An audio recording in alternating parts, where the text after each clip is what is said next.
Hi guys, this is Chris TBPH. Good morning, good afternoon, and good evening. Don't forget to like and subscribe to my YouTube channel. Today, ang pag-uusapan po natin is yung speech ni Speaker Martin Romualdez. Kasi guys, magandang topic natin. Inano ko na to, yung bibigay ko sa inyo yung mababaw na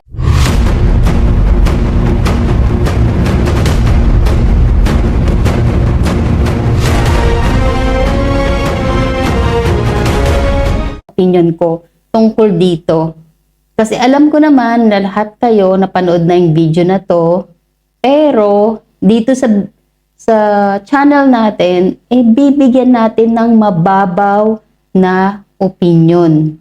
Okay? So, tara, panoorin natin ang video ni Romualdez. The Filipino people.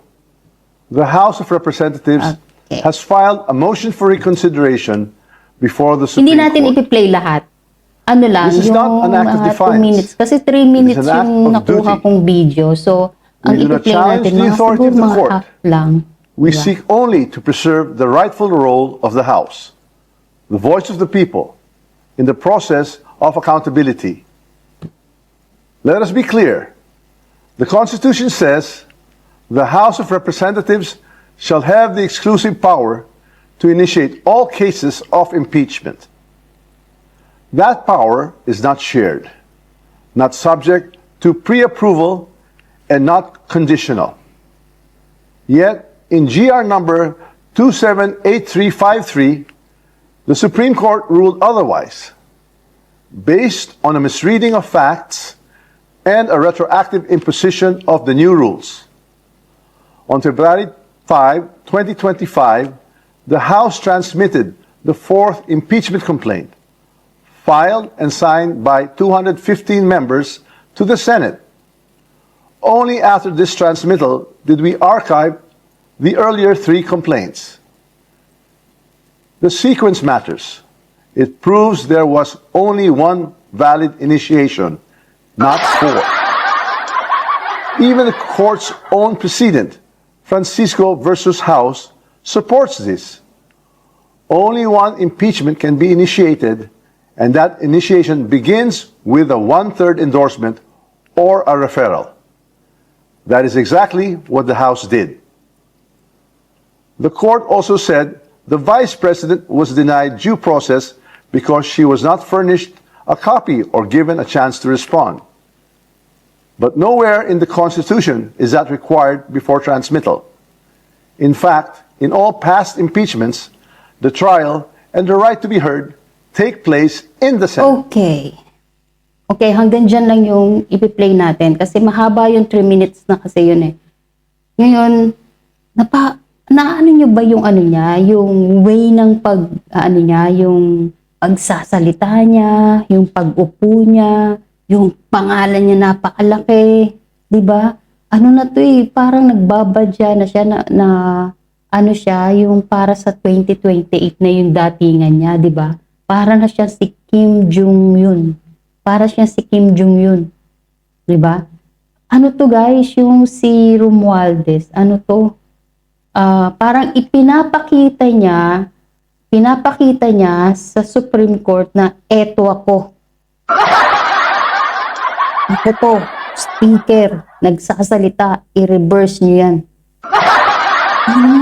Yan yung pinapakita niya guys. Yan yung gusto niyang ipadama sa Supreme Court na i-reverse nila ang decision nila na huwag i-dismiss, i-continuous ang impeachment ni VP Sara.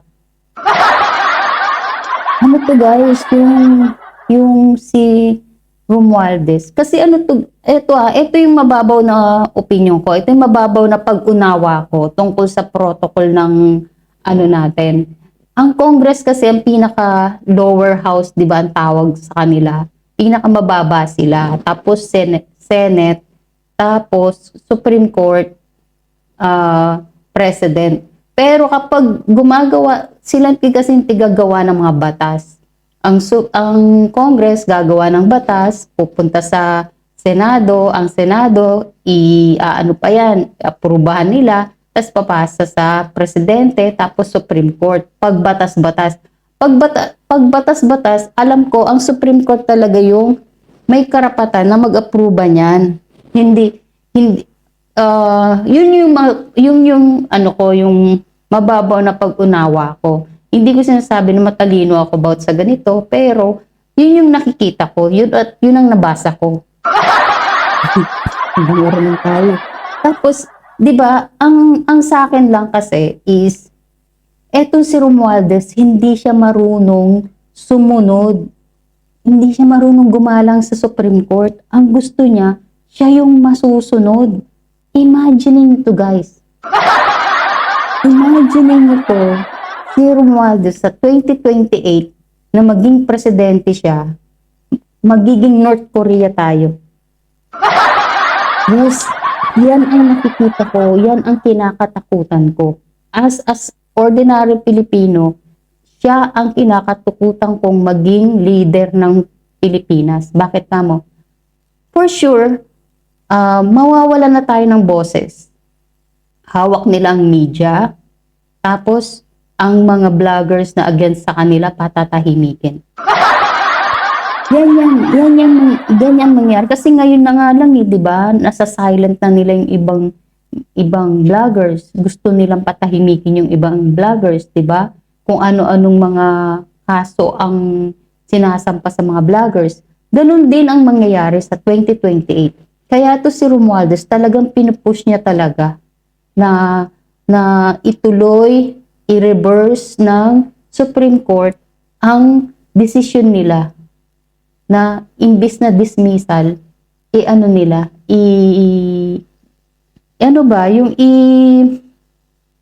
i-reverse nila, gawin nilang ituloy yung impeachment, di ba?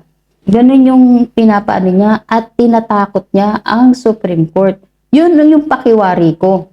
Kumbaga, may pananakot at may pagbabanta na eto ko, si Romualdez ako, pag hindi nyo tinuloy yan, may mangyayari, ganyan. Pinapamukha niya, mas higher siya sa Supreme Court. Diba? The way na nakaupo siya dyan, the way na pinapakita niyang yung tikas ng ano niya, pananalita niya, parang pinapakita niya na mas daig niya si Bongbong Marcos. Diba? Parang mas daig niya si Bongbong Marcos, guys. Parang presidente na presidente ang datingan niya. Ngayon lang ako nakakita ng Speaker of the House ng Congress na masyadong epal. Epal sa budget, epal sa ayuda, epal sa lahat. Mahilig magpa-interview. Kumuha pa ng spokesperson nila. Grabing kaepalan. Yung mga nakaraang speaker, wala namang ganitong kaepalan eh. 'Di ba? Kahit na nga si kung hindi importanteng hindi naman siya magpapa-interview. Si Romualdez talaga, ito lang siya talaga yung maepal na parang siya pa yung presidente. 'Di ba? Daig na pa si BBM magsalita. Saan ka nakakita ng ganyan? 'Di ba? Nakakatakot talaga. Kasi magiging North Korea tayo pag yan nagiging presidente. Diba? Ang yan kumbaga, sila na nga yung may mali. Sila na yung may mali, pinaninindigan pa nila yung pagkakamali nila. Diba? Pinapasagot sila ng Supreme Court, pinapaliwanag sila, binigyan sila kumbaga ng days na magpaliwanag or weeks na magpaliwanag, pero wala silang ginawa. Hindi sila nagpaliwanag. Diba? Hinintay pa nila si Speaker Martin na siya ang magsalita at siya ang umako para matakot ang Supreme Court. Yun lang yung point na yun. Yan lang yan. Kumbaga, etong si Martin Romualdez is siya, above the law. Kumbaga, parang siya yung pinakabatas parang siya pa yung mataas kay Bongbong Marcos. 'Di ba? Parang siya yung siya yung gustong masunod. Pag hindi nasunod, nagtatantrum. Parang ganun ang datingan ni Romualdez. Kasi nga, may pangarap siya sa 2028. Kaya gusto niya talaga matuloy ang impeachment para si VP Sara hindi na makatakbo sa 2028 na kahit na anong posisyon sa politika. Diba? Tignan niyo kung gaano kaganid sa kapangyarihan si Romualdez, yung anak niya, yung asawa niya, ang nasa Congress silang lahat. Tapos si si Sandro, di ba? Majority leader. Saan ka nakakita niyan? Yung kay PRD, walang ganyan-ganyan eh. Di ba? Yung anak niya hindi speaker. O kahihiyan na nga lang ng ano niya yun, ng ano na kasi presidente siya. Tapos magig speaker yung anak niya, di ba? Ito, nakakapalang mukha ng mga to. Itong Romualdez, Marcos, Araneta. Ano nga kasi Tore, nakakapalang mga mukha na itong mga to. Hindi marunong sumunod sa utos ng Supreme Court. Siya pa ang mataas sa Supreme Court.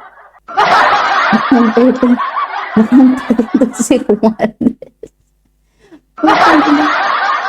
Mas mataas siya sa Supreme Court. Gusto niya ipa-reverse ang desisyon ng Supreme Court. Saan ka nakakita ng ganyan? Congressman ka lang, ilan lang yung bumoto sa'yo, tapos you're acting like you are the Supreme. Diba?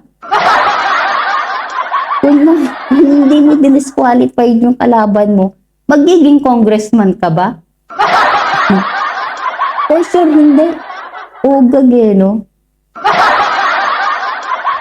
Kaya guys, ito nakakatakot to. Ngayon, hihintayin natin yung sagot ng Supreme Court. Kung ano ang magiging sagot nila, pag ni-reverse nila yung decision nila, wala na.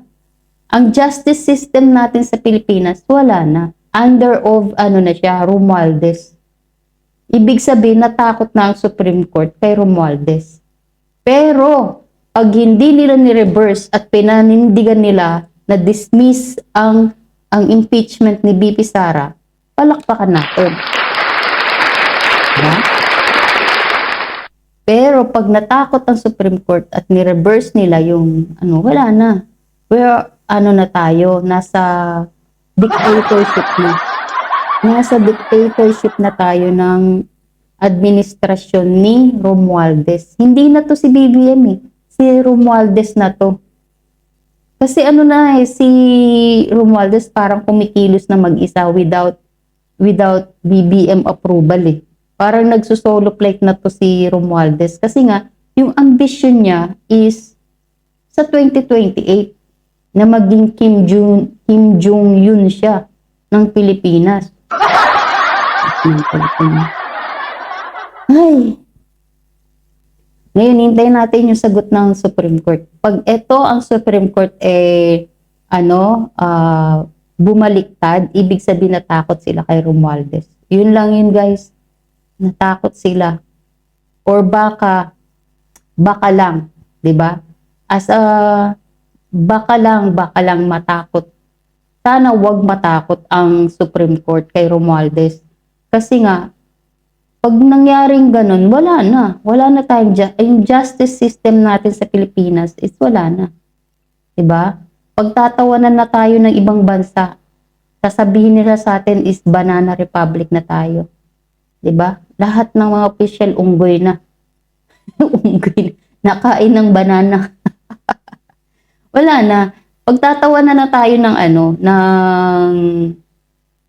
ng ibang bansa na paniniwalaan nila na kaya pala ang ICC is nangialam sa kaso ni PRD kasi nga yung justice system natin hindi na gumagana. Yun ang magiging tingin ng ibang bansa sa atin. Na kapag ang Supreme Court ni-reverse nila yung decision nila na ituloy yung impeachment dun sa panawagan ni Speaker, yung natin is wala na. Justice system natin, patay na.